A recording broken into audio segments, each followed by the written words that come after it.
fil du temps, des faits graves de malversation financière et de crimes économiques à la suite de dénonciations de citoyens. À la suite des révélations graves faites le lundi 4 novembre 2024 par son Excellence, le capitaine Ibrahim Traoré, président du Faso, chef de l'État, relatives au détournement de fonds publics et d'enrichissement illicite portant sur un patrimoine estimé à plus de 3 milliards de francs CFA, nous avons découvert d'autres cas d'abus de pouvoir ayant entraîné une perte de ressources financières évaluée à plusieurs milliards de francs CFA de 2001 à 2022. En effet, profitant de leur position au sommet de l'État, des Burkinabés mus par une cupidité sans limite, un mépris du prochain et dénués d'une conscience sociale et d'une sensibilité humaine, obnubilés par le pouvoir, ont malmené les règles de bonne gouvernance et de gestion vertueuse des biens publics. Ce tableau sombre de l'histoire de notre pays met à nu des opérations de privatisation aux allures de spoliation où les espoirs d'un développement harmonieux furent trahis par des intérêts privés voraces et sans scrupules.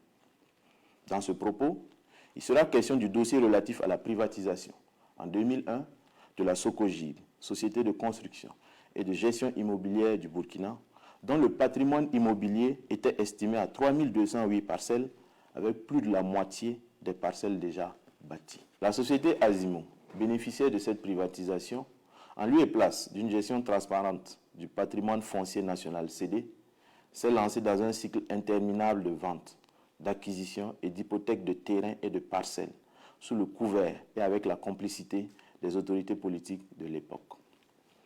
L'amer constat dans le processus de privatisation de la Socogib révèle que le paiement a consisté pour Azimo à revendre les éléments du patrimoine de la société, objet de la privatisation.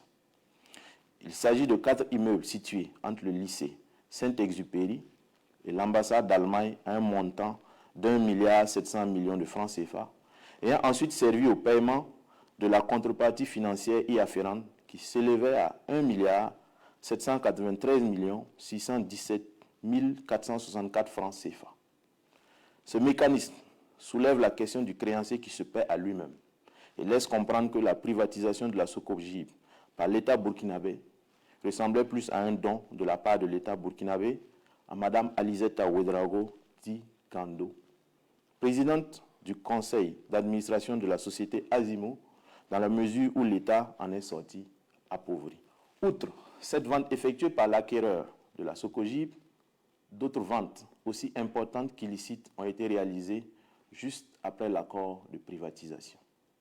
Et au total, le montant des ventes des parcelles réalisées immédiatement après la privatisation de la Socogib s'élève à l'incroyable somme de 7 milliards 100 millions de francs CFA encaissés en moins de 5 ans.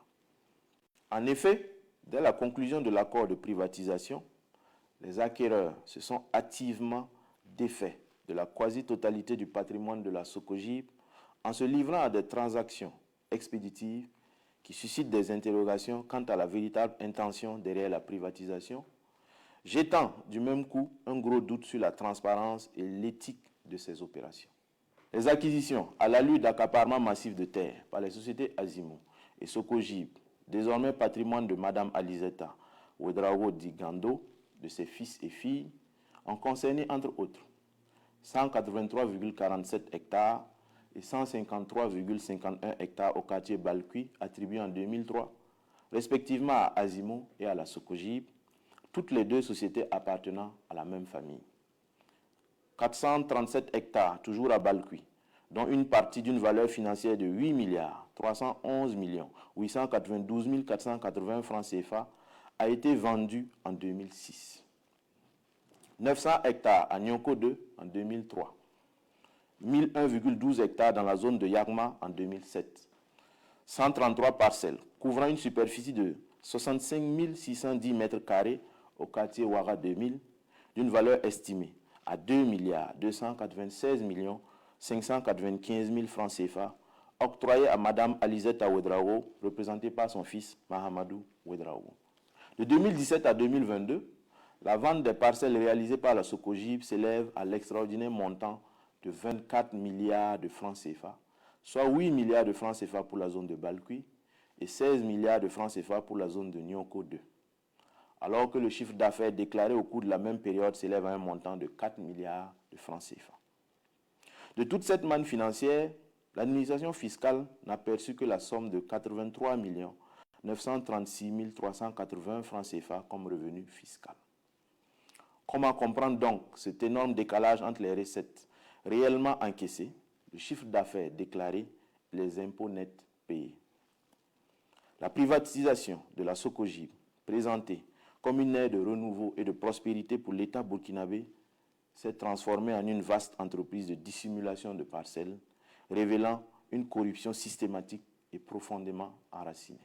En effet, en mai 2021, sous le fallacieux prétexte d'avoir été victime de casse pendant l'insurrection populaire des 30 et 31 octobre 2014, M. Mahamadou Ouedraogo, alors directeur général de la Socogib, puis président du conseil d'administration, après la fuite de l'ancienne PCA, sa mère décide de céder 700 parcelles, couvrant une superficie de 309 279 m², à Mme Compaoré Sala, épouse du frère cadet de l'ancien président Blaise Compaoré, pour la somme dérisoire de 50 millions de francs CFA, somme qui n'a jamais été versée, alors que la valeur réelle de ces parcelles est estimée à 10 milliards 824 765 000 francs CFA.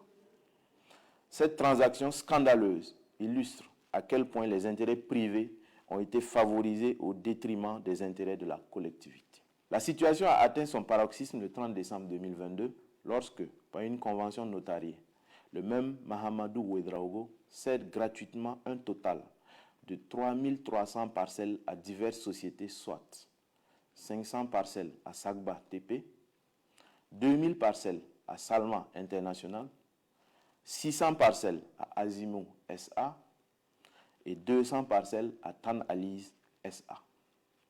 Il est à noter que toutes ces sociétés appartiennent aux frères, sœurs, à la mère et à M. Mahamadou Ouedraogo lui-même. La valeur totale de ces parcelles s'élève à 19 milliards 800 millions de francs CFA, démontrant l'ampleur de la spoliation. Ces actes révèlent une grave collision entre les autorités d'alors et les promoteurs immobiliers, où les décisions sont prises en coulisses sans une transparence réelle en contournant les mécanismes de contrôle. Ces acquisitions révèlent aussi des pratiques insidieuses d'accaparement des terres réalisées avec la complicité flagrante et active des autorités de l'époque avec des contreparties. Elles n'ont pas suivi non seulement les règles normales en la matière, mais les promesses faites aux populations n'ont pas non plus été respectées, créant ainsi à certains endroits des tensions et des crises liées à la spoliation. Ces différentes manœuvres consécutives à la privatisation dévoilent un climat de prédation, de corruption et de malversation au détriment de l'État et des laborieux citoyens. Aujourd'hui, pendant que notre pays est pleinement engagé dans la guerre contre le terrorisme, ces fonds issus de pratiques criminelles sont employés par leurs propriétaires ou détenteurs pour financer les ennemis du peuple. Les voleurs d'hier sont devenus aujourd'hui des commanditaires d'actions terroristes et de déstabilisation à travers divers circuits contre le Burkina Faso, leur propre pays. Hier, ils ont ruiné l'État et compromis le bien-être du peuple burkinabé. Aujourd'hui, hors du Burkina Faso, et toujours motivé par l'avidité du pouvoir, il participe encore à freiner son envol, son indépendance et son développement. En conséquence, tout en réaffirmant la détermination de la transition, sous le leadership de son Excellence, le capitaine Ibrahim Traoré, président du Faso, chef de l'État, a rétabli les valeurs d'intégrité, de solidarité, d'honnêteté, de courage, d'équité, de transparence et de probité. Le gouvernement prendra toutes les mesures adéquates et fermes à l'encontre des individus et des sociétés dont les actions nuisent à notre chère patrie. Certaines mesures sont déjà en cours et d'autres plus pointues sont en gestation. En tout état de cause, la justice sera saisie pour connaître de ce dossier en vue d'appliquer la rigueur de la loi sur les auteurs ou les complices de toutes ces malversations. Les populations sont donc invitées à s'engager vaillamment dans cette dynamique, à dénoncer tous les cas de malversation financière, de spoliation de biens, d'abus d'autorité et de pouvoir exercer contre les citoyens honnêtes et à ne plus acheter des parcelles dès à présent avec les sociétés mises en cause, en attendant la prise de mesures urgentes qui seront diligentées. Toutes les institutions et structures engagées dans la lutte contre ces fléaux sont ici interpellées. Une célérité dans le traitement des dénonciations, des plaintes et des dossiers de crimes économiques est attendue.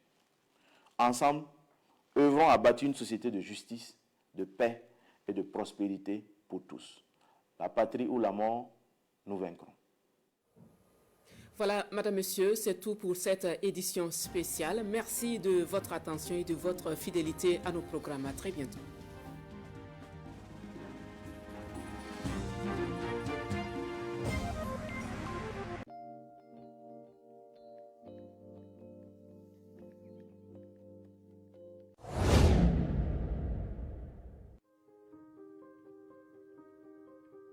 Les micro, petites et moyennes entreprises, MPME, constituent plus de 90% du tissu économique avec une contribution à la formation du PIB de l'ordre de 40% au Burkina Faso. Elles constituent donc le fer de lance pour l'amélioration des conditions de vie des populations et la création d'emplois décents. En dépit des progrès enregistrés, les femmes et les jeunes filles entrepreneurs restent confrontées à des défis majeurs, notamment le faible niveau d'employabilité et de culture entrepreneuriale, la faible capacité des équipements de production et leur accès limité au financement et au marché. Pour pallier la faible compétitivité des entreprises dirigées par les femmes et les jeunes filles, le PNUD, sous le lead du ministère du Développement industriel, du commerce, de l'artisanat et des petites et moyennes entreprises, a initié le projet d'autonomisation numérique des femmes pour la paix et l'inclusion économique WOD4PEI.